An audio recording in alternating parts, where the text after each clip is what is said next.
Hello, beautiful people. Thank you, thank you. I'm going to do the Saturday night wave, even though it's Sunday.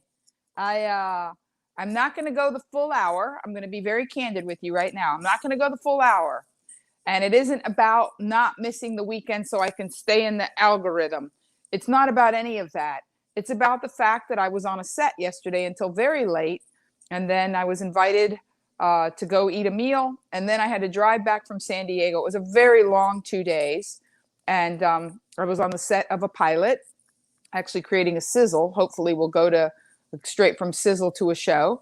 And the people that I was working with were extraordinary people in every sense of the word, just generous and kind. And when I say that, I don't just mean financially, I mean spiritually, creatively.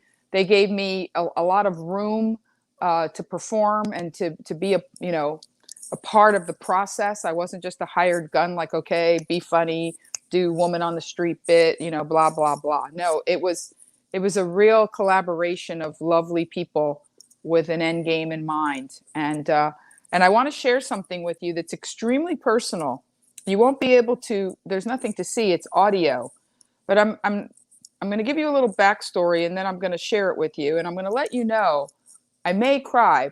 I doubt I will.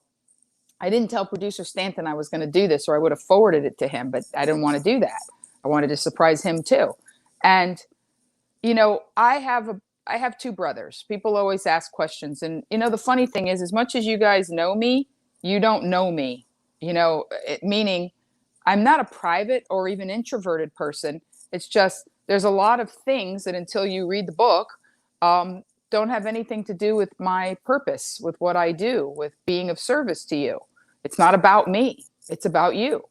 It's about you. It's about uplifting you and showing up and doing what it is I think I was designed to do. So a little background here. I have two brothers. Some of you know that. And I actually have a picture of me and my brother. And I should have brought it closer so I could say, like, there's my brother. But it's on a shelf right there where I can see it every time I walk past it. And my father was an architect, so we jokingly say that he planned us, because my brothers and I are 3 years apart, exactly 3 years apart. My middle brother's 3 years younger than me, and my baby brother's 6 years younger than me. My middle brother, his name's Juan Carlos. I call him JC, and we all call him JC. And, as I was writing the book, I talk about how he's the first person that I fell in love with outside of my parents. I mean, you love your parents the minute you're born. You really kind of don't have a choice, or it's just primordial. But when my baby brother was born, my grandfather actually made a stool. He was a jack of all trades and a garbage collector and a fixer of things. And I'm sure that's where I get it. Come to think of it, I'm really sure that's where I get it. And he built me a little green bench. That's right, it is Sunday. Somebody says, I'm confused. I was on the set last night. I couldn't do my show. And my grandfather actually built me a little green wooden bench, very basic carpenter's bench, so that I could stand on it and look into my brother's crib, because they were afraid I was going to topple the whole thing, because every time I was alone, I would try desperately to climb the crib so that I could see my baby brother, because I loved him so much. Over the years, there's been, sibling rivalry, animosity, difference of thought, a multitude of things of which I take, of course, responsibility for at least 50%, maybe more, because I was the older sister. We adore each other, and yet there's been so many challenges. Oh, I'm definitely going to cry. There's been so many challenges between us that keep us apart, and we're very different people. And maybe, maybe he felt judged, or maybe he was sick of every time he walked in a classroom having a teacher say, oh, you're Monique's brother. We expect great things of you, or whatever. I mean, for whatever reasons, we have been incredibly challenged. We have had knockdown, drag out fights, and we know how to pick on each other in that very special way that only siblings know how to get under each other's skin. As many of you know, I'm a little bit obsessed with Downton Abbey, because I'm watching it for the first time, and I see the way, Mary and Edith just go after each other, and it's heartbreaking. And I'm sure that it will resolve at some point, because it needs to, as the series goes on. But this morning, yesterday, I got a call from my brother. And usually when I call him, it's because he has a challenge in his life, and or when he calls me. And a few years ago, he left me a birthday message that just stopped me in my tracks with its beauty. And I had to pull over. I literally had to stop driving. And I played it on KFI when I was on the radio. And it helped a lot of people to understand how, at the end of the day, certain things just don't matter. They just don't matter. They just don't. So my brother, and believe me, we're very different in so many ways. So many ways. But my brother sent me this message, and I'm going to play it and share it with you. Hopefully you can hear it. Oh, hang on. I don't want to call him back. I want to play the message. See, I told you I was technologically challenged. Hello, you witty, beautiful human being I am so lucky to have for a sister. First thing I want to say is there is no agenda to this call whatsoever, other than just calling my sister who I realize I love and I don't talk to you enough. I know you're a really busy person, and that's because you're awesome and you're successful. And so when you get a chance, whenever it works out, give me a call for say hello, whatever, today or tomorrow. I love you very much, Monique, and I'm sorry that we don't talk more. You're a great person, awesome to have for a sister, and we'll just talk when you got some free time. And I'm just calling because sometimes people go like, hey, you don't call that person enough, and you should call your sister more often. That's your sister. So that's why I called you. I love you. I'll talk to you later, sweetheart. I love you. Bye-bye. So there you have it. So this morning, that call doubled me over in tears, because my brother is brilliant and very strong. When you feel his energy, when you feel his love. I'll just tell you one story about my brother. And just for the record, being sensitive and brilliant isn't always a recipe for success.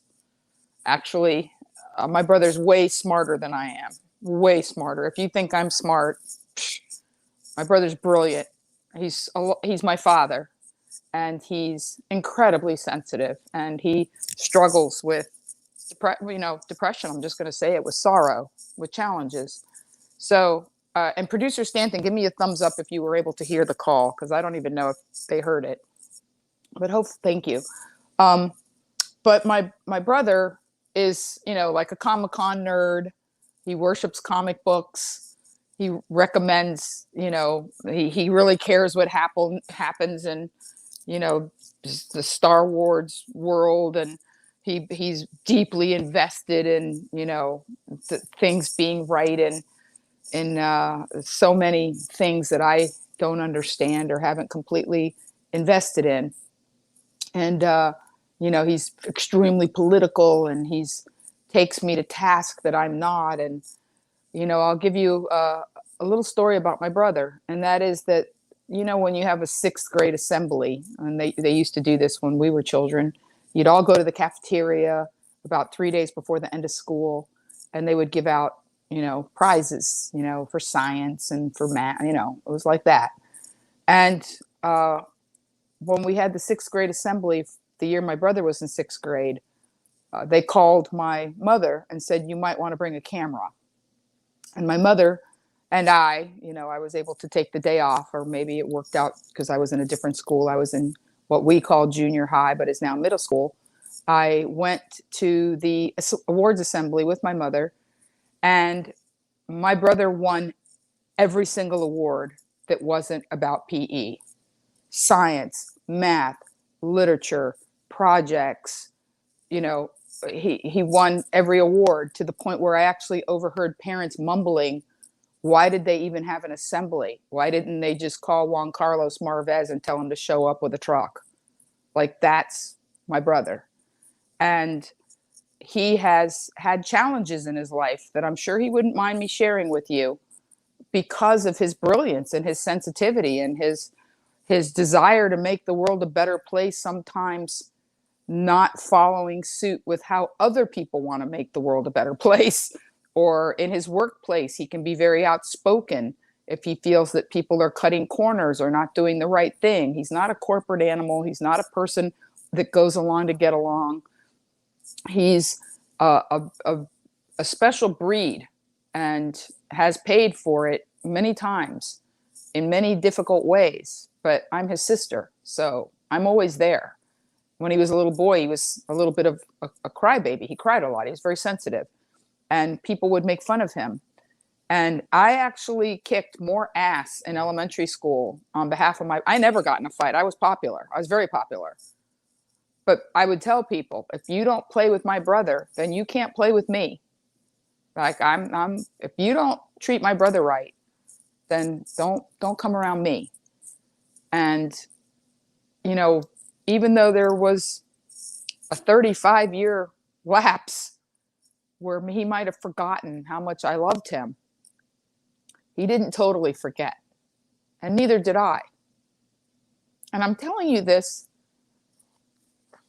because many good things are happening in my life right now on another level. And I believe that's why my brother's back. And he's back. You know, we're like, I haven't even called him back, but we had a text volley after that message. And I'll share that with you as well. And then we'll move on. And because I'm just going to do a little truncated show today. But I wrote, I was on set yesterday, so I couldn't call. I just listened to your message and it brought me to tears. I have always adored you more than you know, been your champion, and silently and all too invisibly in your corner. I will call you later tonight or tomorrow. Thank you for the message. Heartbreakingly beautiful in all the right ways. Your sister. And he wrote, I love you and we should talk more often. You are the rare agent of sanity that is a peer, and it is foolish for me to forego your wisdom. You can't even imagine what a 180 that is in some ways for both of us. But it's important that you feel the intention of my words, that you can and should be in your own corner so that you can be strong enough. Support yourself, be in faith of your own abilities. Launch from a place of knowingness of your own goodness and good intention. And then reach out to those, not the easy ones to love. They're easy. To the ones that have challenged you. The ones that have really challenged you, but that you have a foundation of knowing that it mattered, that they matter, that loving each other matters.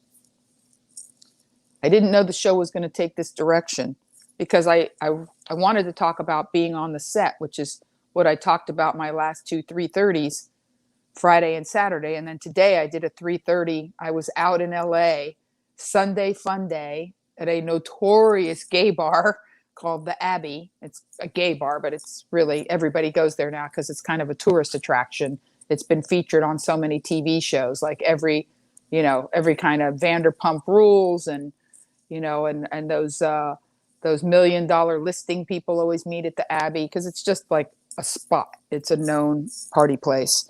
And I was there today and I was drinking Perrier, but I was as giddy as if I was drinking champagne, because I do believe in the power of one. And I do believe in, my best conversations with God happen with other people. And in the last few weeks, so many of you reached out to me and wished me well and good luck on your project. And you look beautiful and you're going to crush it, and et cetera, et cetera. And I wrote this yesterday morning in my hotel room in Vista, which is North County, San Diego, near where we were shooting on a big green screen.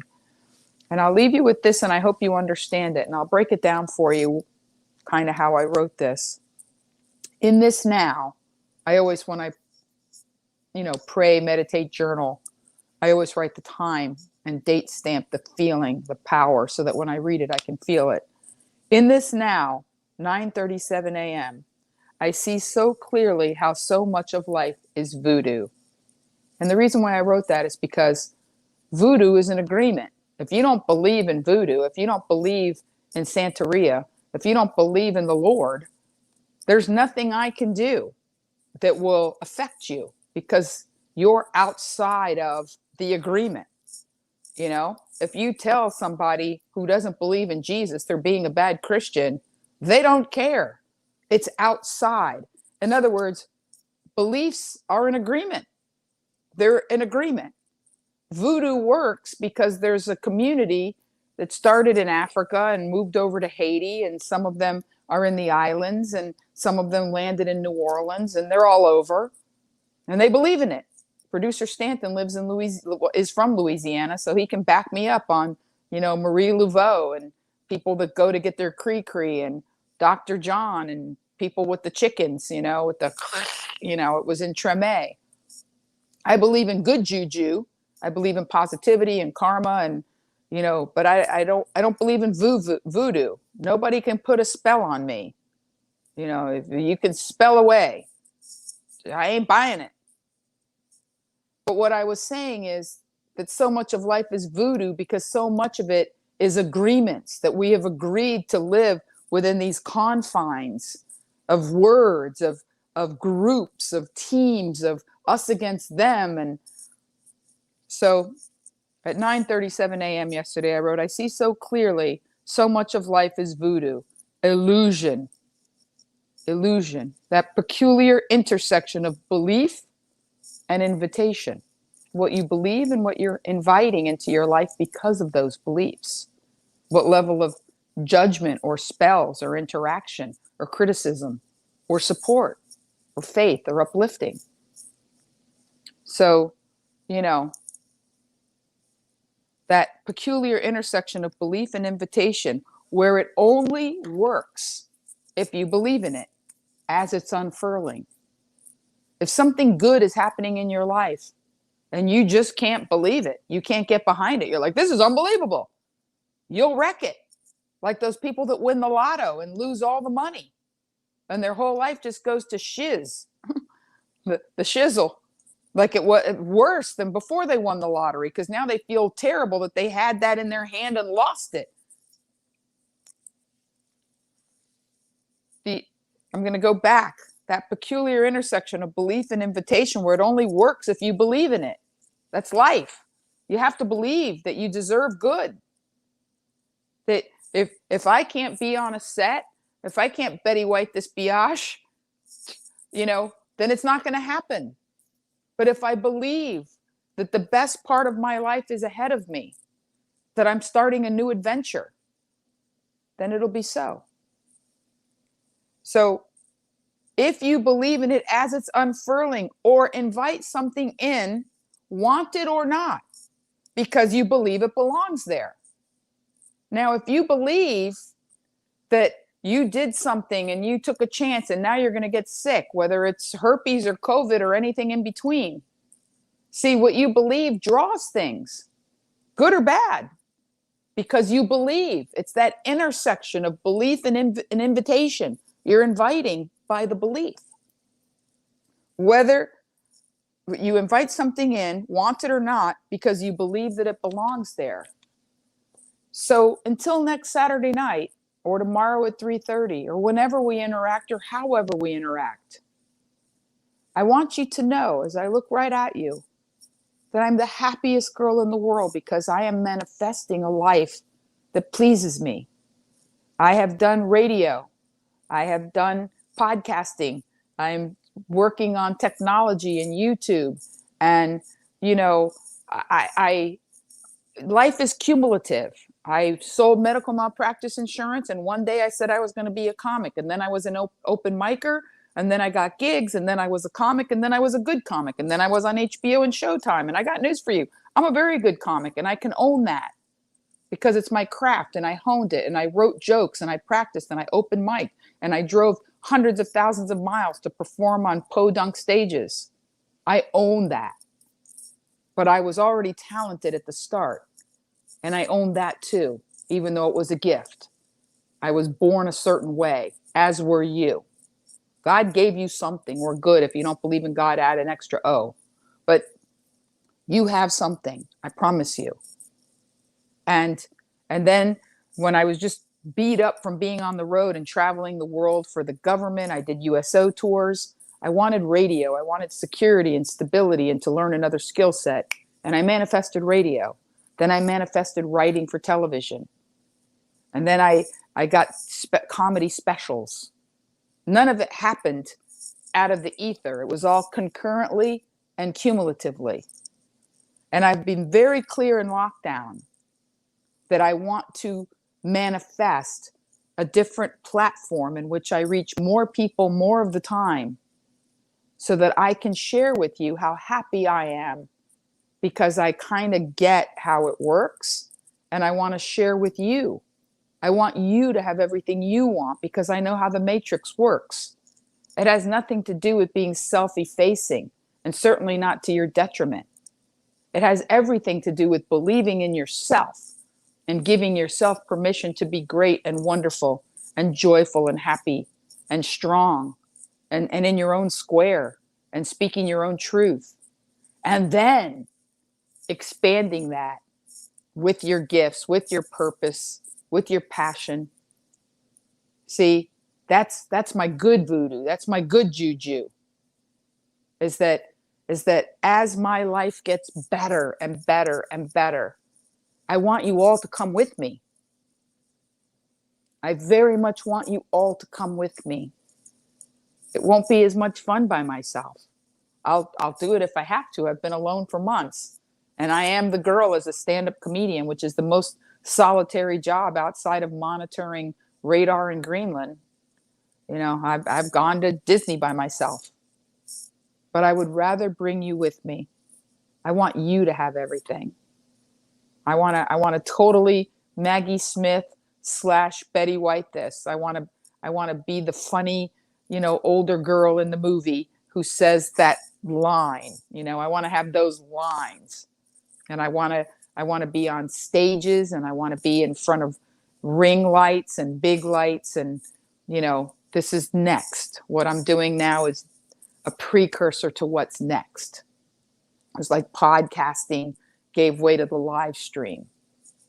And Facebook Live rose up out of my desire to stay connected with you during COVID, since you can't come to Hermosa and I can't perform in your living room. Kinda. So I want you to think about your good juju. I want you to think about your agreements. I want you to think about what you want. I want you to know that it's, you know, it's all source. It's all, the Beatles said it best. You know, the love you take is equal to the love you make.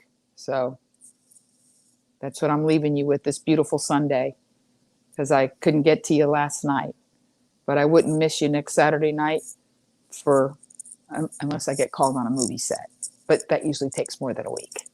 So until next Saturday, I love you all to pieces, you know, just as my brother loves me and my metaphorical brothers and sisters love me, and I love you and I love him. All of him, my brother and capital H-I-M. So until next Saturday, love hard, forgive harder, and get as happy as you can, as fast as you can. Good night, guys. The people don't sing and dance anymore. They need to see who you really are.